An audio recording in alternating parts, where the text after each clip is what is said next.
Hello students, good morning all of you. કેમ છો બધા? મજામાં? તમારા સારા? ચલો, ધોરણ 11 કોમર્સ એકાઉન્ટ આપણે એક સરસ મજાનો દાખલો કરીએ છીએ. 13 વ્યવહાર સુધી કમ્પ્લીટ કરેલો. હવે ત્યાંથી આગળ વધીએ. 14 ના વ્યવહારથી કરવાનું છે આપણે લોકોએ. સૌથી પહેલા ડ્રો કરી લઈએ. બરાબર. તો બધા લોકો ડ્રો કરજો આગળ. તો તમારે ડ્રો થઈ ગયું હોય તો આગળનો વ્યવહાર ટ્રાય કરાય. મને ખોટું નથી. બરાબર.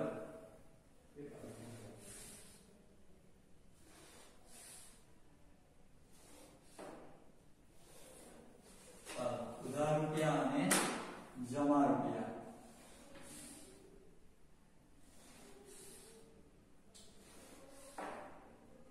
પછીની કોલમ આવશે જમા રૂપિયા. આજે રાખો પૂરું કરી નાખવું છે આપણે. બરાબર. ગમે તે થાય સમય ઓવર કરી જ નાખીએ. ઉપર કાઢી નાખીએ. બરાબર ને? હવે જ નહીં રોજ રોજ 5 વ્યવહાર કરવા. આજે તો સાહેબ રાખજો તો કરી જ દો. Yes sir. તમે કહો બસ આજે આપણે દાખલો પૂરો કરવાનો છે. સમજૂતી, મિલકત, મૂડી અને હવે આવે છે દેવું.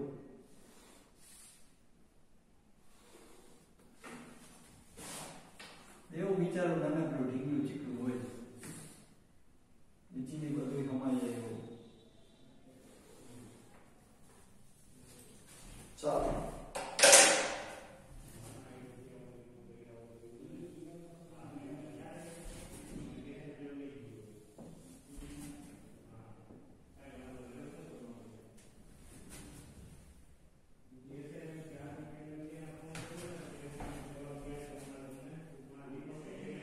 ક્રમ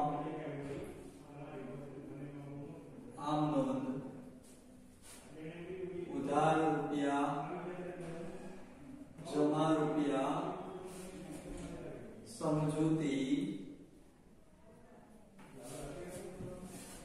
then મિલકત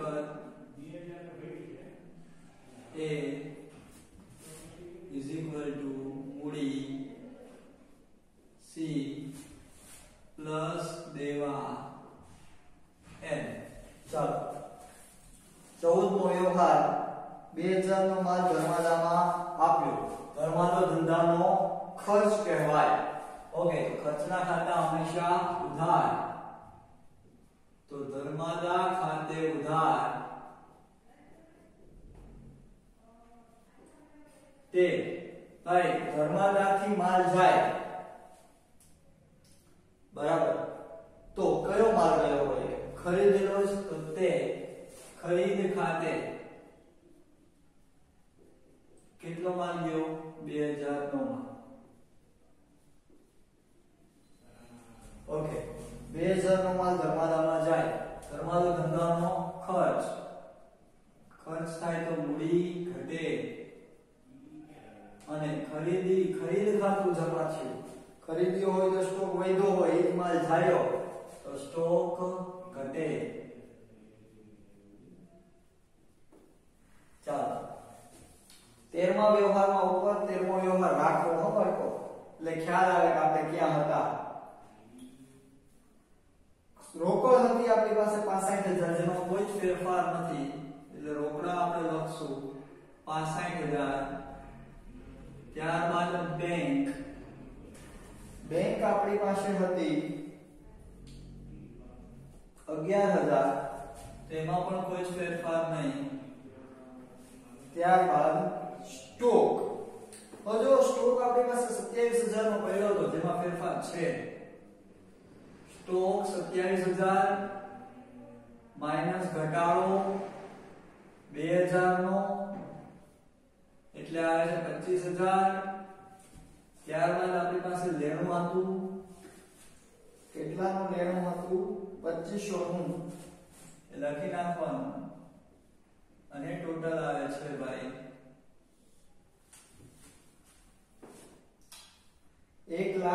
1,03,500 1,03,500 બરાબર મૂડી આપણી પાસે કેટલી હતી 13મો વ્યવહારમાં ચેક કરવાની 1,04,000 1,04,000 જેમાં મૂડી ઘટી કેટલી ઘટી બાળકો તો કે 2000 ઘટી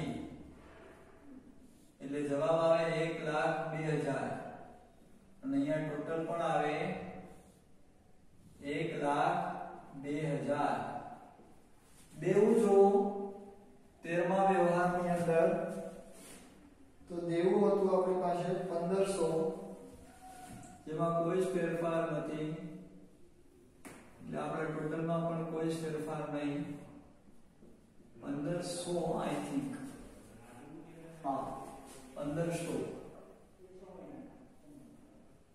ચાલો 1,02,000 માઈનસ 1500 એટલે 1,03,500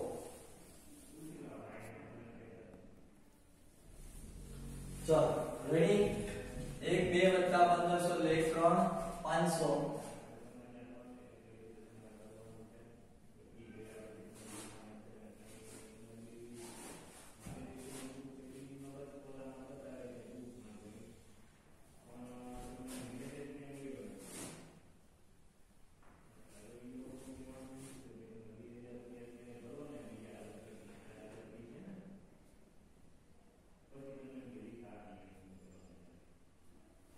ચાલો ત્યારબાદ 15મો વ્યવહાર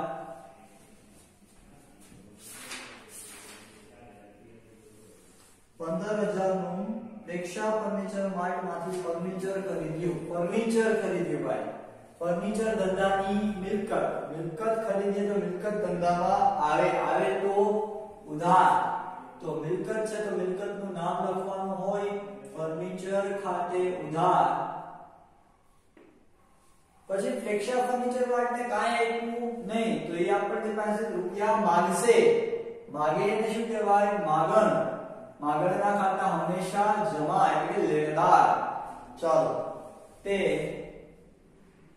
પ્રેક્ષા ફર્નિચર માર્ટ ખાતે કેટલા હજારનું ફર્નિચર ખરીદ્યું આપણે લોકોએ 15,000 નું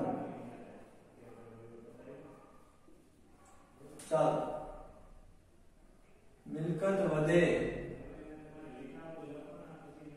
અને પ્રેક્ષા ફર્નિચર માર્ટ એટલે આપણી લેણદારને બીજા શબ્દોમાં દેવું કહેવાય તો દેવું પણ વધે માંગશે ને આપણી પાસે આપણે દેવાના છે ચાલો રોકડ જैसे थे 65,000 કાંઈ લીધા નથી बैंक जैसे थे कैसे थे सर जी 11,000 थे स्टॉक जैसे थे 25,000 जैसे थे में सत्यावी न लगता लेणु जैसे थे 2500 थे एंड फर्नीचर કેટલાનું આવ્યું ભાઈ 15,000 નું આવ્યું then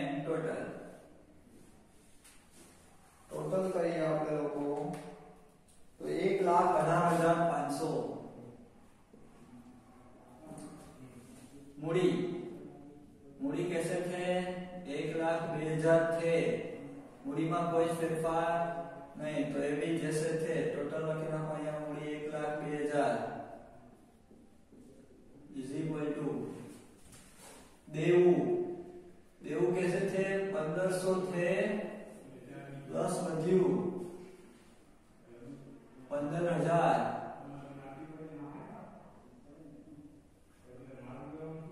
टोटल 15 ने 16,500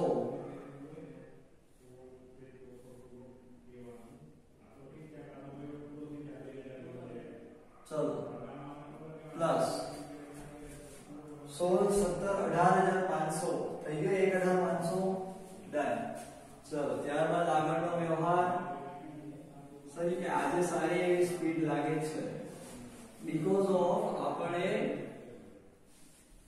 દાખલો અંતમાં આવ્યા એટલે આપણને ધીમે ધીમે બધી ખબર પડવા માંડી એટલે આ બધું મારે સમજાવવાનું તો પછી આવે જ નહીં, ખાલી આ જ મૂકવાનું રહે છે અહીંયા વધારો ઘટાડો. ત્યારબાદ નંબર 16મો વ્યવહાર છે દીકરીની કોલેજ ફી ભરી 6000 રૂપિયા. કઈ દીકરી કોની? તો કે માલિકની. ધંધાની હોય નહીં, માલિકની દીકરીની કોલેજ ફી એટલે માલિકનો પોતાનો અંગત ખર્ચો. અંગત ખર્ચો છે એટલે જેને કહેવાય ઉપાડ. ઉપાડ ખાતે ઉધાર ને રોકડા ભર્યા તો રોકડ જાય, જાય તો જમા. તે રોકડ ખાતે 6000 રૂપિયા ભર્યા ભાઈ. ભાઈ ઉપાડ કરીએ તો મૂડી શું થાય? તો કે ઘટે. જેમ માલિક ધંધામાં લઈ આવે તો મૂડી વધે, એમ લઈ જાય તો મૂડી ઘટે. મૂડી ઘટે, ઘટે નહીં પણ ઘટે. અને ત્યારબાદ રોકડ પણ ઘટે. ચાલો, રોકડ કેટલી હતી? 65000 માઈનસ ઘટી 6000 એટલે થાય 59000. ત્યારબાદ બેંક जैसे थे कैसे थे 11000 थे. स्टॉक जैसे थे कैसे थे 25000 थे. लेनू जैसे थे कैसे थे 2500 थे. फर्नीचर कैसे थे सर 15000 थे. तो હવે કાઈ જોયું નહીં, ટોટલ કરીએ તો ટોટલ આવે છે 1,12,500.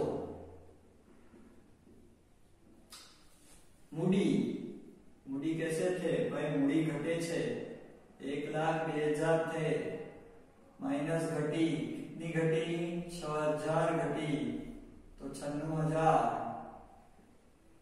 तो टोटल में भी 96,000 इज इक्वल टू देवू માં કનો ફેરફાર નહીં તો 16,500. टोटल में भी 16,500.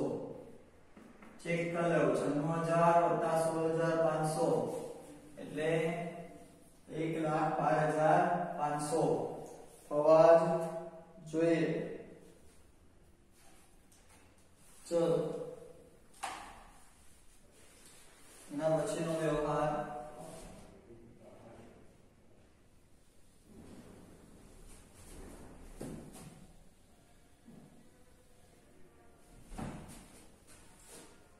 व्यवहार नंबर 17.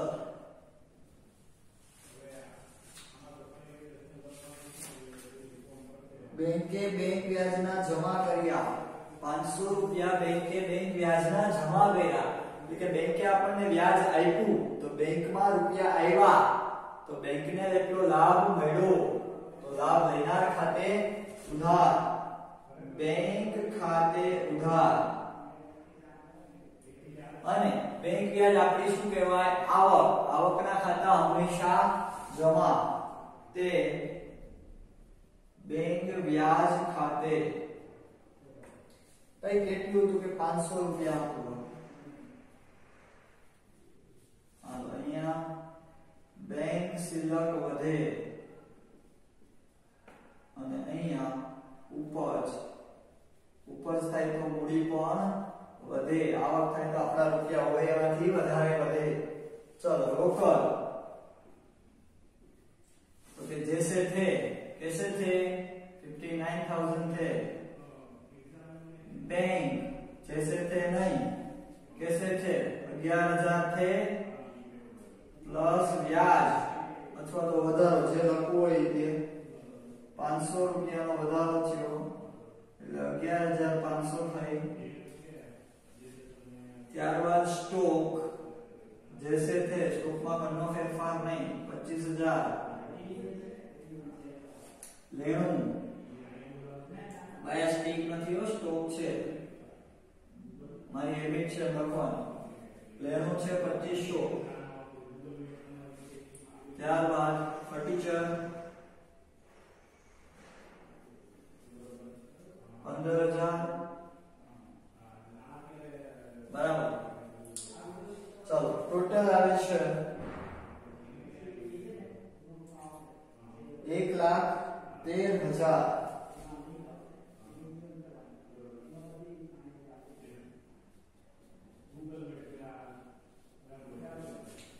ચલો 1,13,000.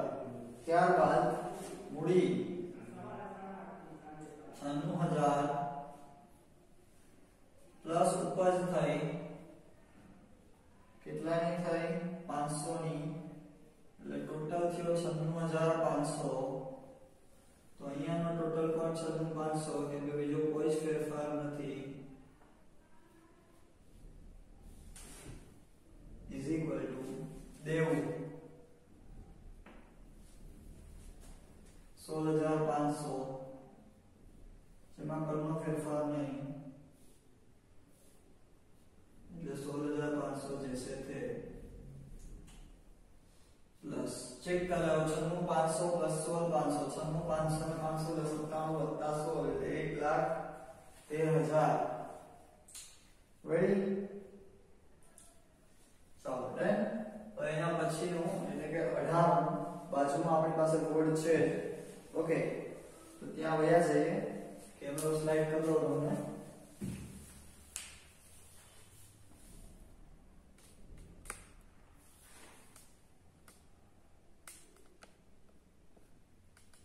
બરાબર.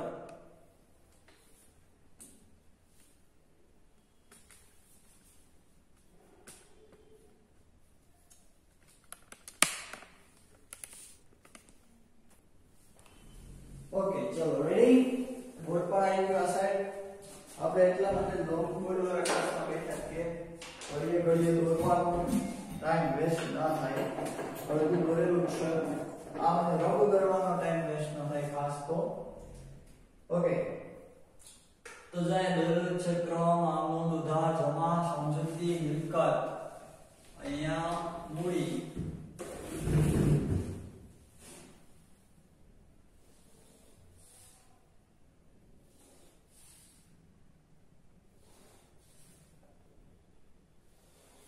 અને ત્યારબાદ આવે છે દેવું.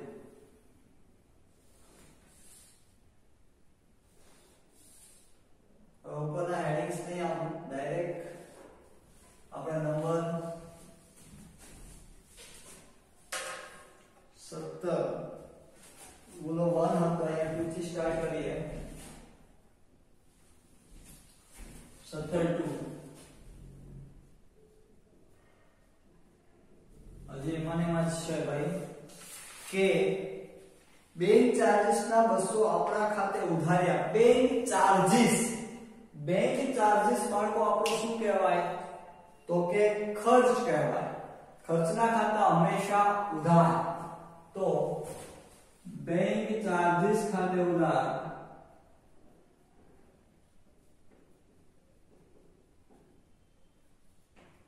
અને બેંક લાભ આપનાર છે. ચાર્જીસ ના કટ કર્યા બેંક ઓછી થાય છે આમ જોઈએ તો તે બેંક ખાતે. ઓકે ચલો તો બેંક ચાર્જીસ કેટલો છે રૂપિયા 200.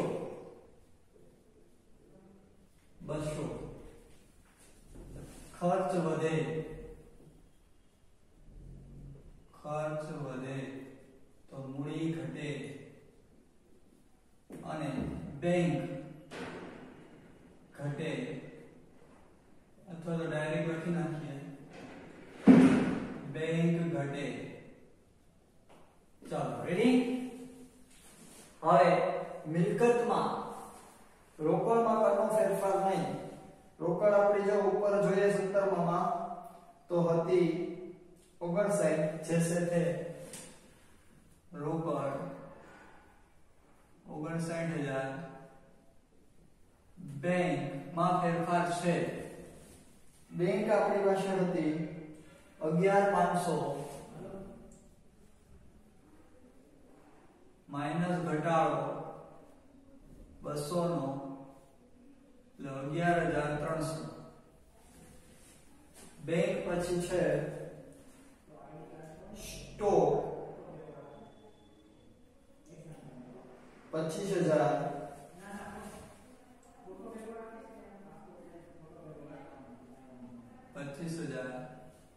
ત્યારબાદ લેણું આપણી પાસે લેણું પડેલું હતું બાળકો 2500 અને ત્યારબાદ હતું ફર્નિચર આપણી પાસે હતું 15000. ઓકે, ટોટલ કરીએ. ટોટલમાં 200 રૂપિયા ઓછા થયા ખાલી, એટલે કે 1,12,800. 1,12,800. ત્યારબાદ મૂડી આપણી પાસે હતી 96,500 માઈનસ ઘટી. કેટલી ઘટી ભાઈ મૂડી? 200 એટલે 96,300.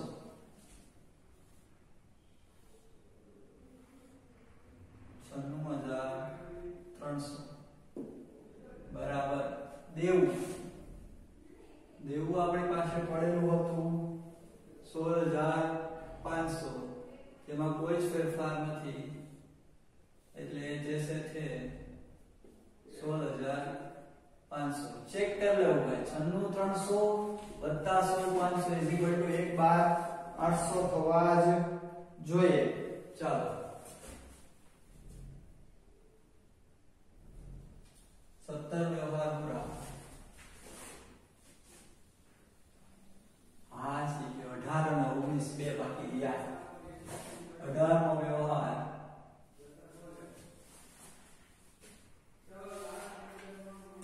વ્યાજના 2500 અગાઉથી મળ્યા. અગાઉથી મળ્યા રાઈટ. ઓકે, તો સૌથી પહેલા તો રૂપિયા આવ્યા. મળ્યા એનો મતલબ રૂપિયા આવ્યા. આવે તો ઉધાર, રોકડ ખાતે ઉધાર. ઓકે, અને અગાઉથી મળ્યા તો પાછા દેવા પડે. તો આપણું શું કહેવાય? એક પ્રકારનું દેવું. ઓકે, તે અગાઉથી મળેલ વ્યાજ ખાતે કેટલા? 2500 મળી ગયા એટલે કે રોકડ વધે.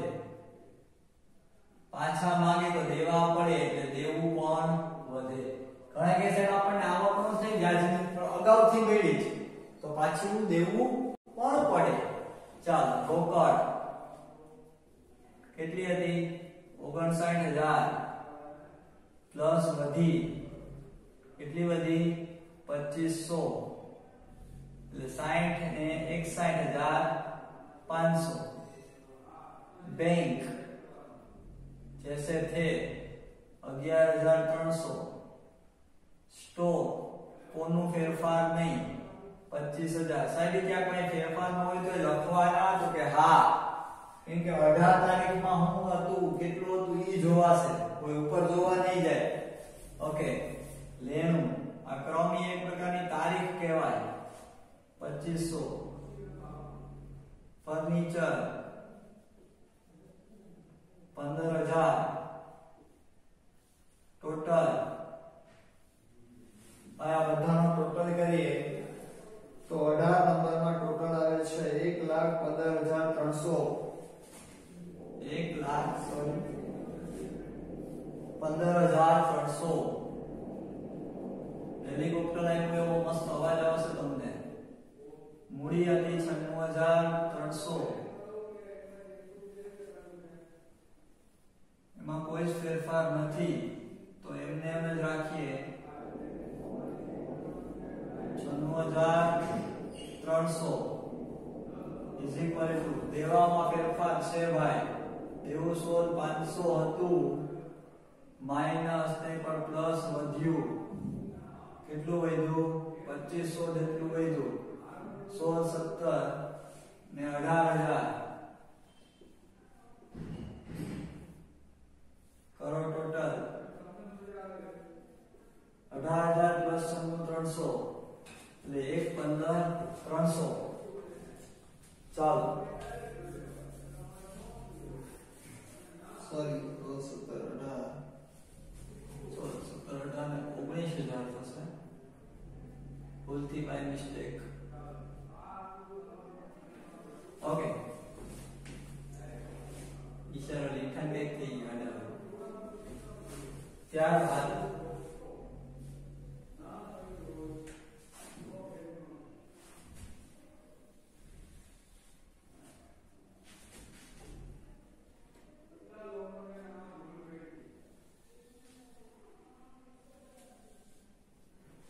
ચાલો 19મો છેલ્લો વ્યવહાર એટલે દાખલો પૂરો સાહેબ કેટલા દિવસ લાગ્યા એક દાખલો પૂરો કરવા માટે જાહેરાત ખર્ચના 2000 અગાઉથી ચૂકવ્યા જાહેરાત ખર્ચના અગાઉથી ચૂકવ્યા ભાઈ ચૂકવો તો રૂપિયા જાય તો જમા એક જ સેકન્ડ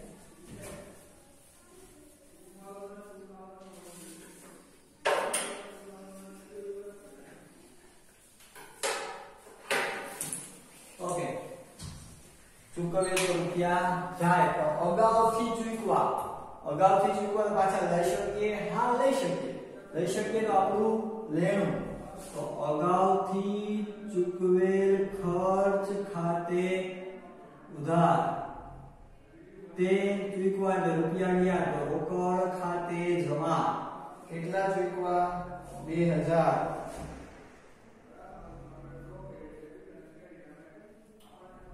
જાહેરાત ખર્ચ ચાલો તો લેણું વધે ઉપર દેવું હોય તો અહીંયા લેણું હોય તો રોકડા ગયા તો રોકડ ઘટે સાહેબ એમનો મજા આવે માં મજા આવી ગઈ ઉપર કા એમને કોઈ અગાઉ દી જાય તો ચાલો રોકડ કેટલી હતી 61,500 માઈનસ ઘટી કેટલી 2000 મોજ કરો તમતાર તોય 500 નો ફાયદો છે અગાઉથી 2500 લઈ લીધા હતા અગાઉથી 2000 ચૂકવા ચાલો 61,500 માઈનસ 2000 કરો એટલે 59,500 બેંકમાં નતો ફેરફાર 11,300 કાંઈ એમ કે હા નક્કો ને કક્કો ચાલુ કર્યું સ્ટોક 25,000 કઈક નવું લાગે ને જિંદગીમાં લેણું 2500 ફર્નિચર જો દાખલામાં હવે ખબર પડી જાય ઉપરથી લઈ કે જવાનું સીધે 15,000 અહીંયા ખબર પડવી જોઈએ ત્યારબાદ મૂડી અહીંયા જે લેણું લખવાનું લેણું વૈધું છે લેણું કાઢો ફર્નિચર માંથી તો કેટલું લેણું 2500 પ્લસ વધ્યું કેટલું વધ્યું 2000 4,500 એ તો અહીંયા નો ભૂલી ગયા આગળ અહીંયા ખબર પડી જાય ટોટલમાં કઈક કાંડામાં કરતો નથી સ્ટોક તો લખાઈ ગયો હું છે પણ સ્ટોક ફર્નિચર એ સતીશભાઈ શાંત બચ્ચા 15,000 ચલો હવે કરો ટોટલ ભારી ઉતાવળ હતી ટોટલ કરવાની ઓકે ટોટલ આવે છે 1,15,300 સાહેબ આમાં કા ફેરફાર નથી અહીંયા ઘટ્યું નહીં ઓલું એક માં એટલે આમ મેળવી જાય તો જોરદાર મૂડી 96,300 ટોટલ 96,300 દેવ 19,000 ટોટલ 19,000 ચાલો પત્યો ભાઈ ક્લિયર બધા લોકોને ઓકે સ્ક્રીનશોટ હમણાં બે સાઈડ તમને આપી દઉં છું પાડી લેજો ઓકે રેડી ચલો પહેલા આ સાઈડ નો સ્ક્રીનશોટ લઈ લો અત્યારે દેખાય છે એટલો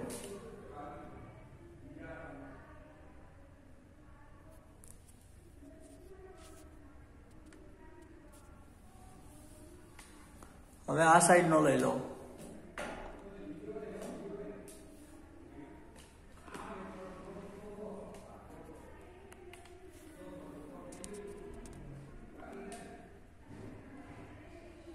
રેડી? ચાલો. ઓકે, ચલો ભાઈ, આજે આટલું રાખીએ છીએ. દાખલો કમ્પ્લીટ કર્યો આજે આપણે લોકોએ. ઓકે, કઈ ન સમજાવું હોય આખો દાખલો જોઈ લેજો ઘરે વ્યવસ્થિત. ઓકે, ચલો, બેસ્ટ ઓફ લક.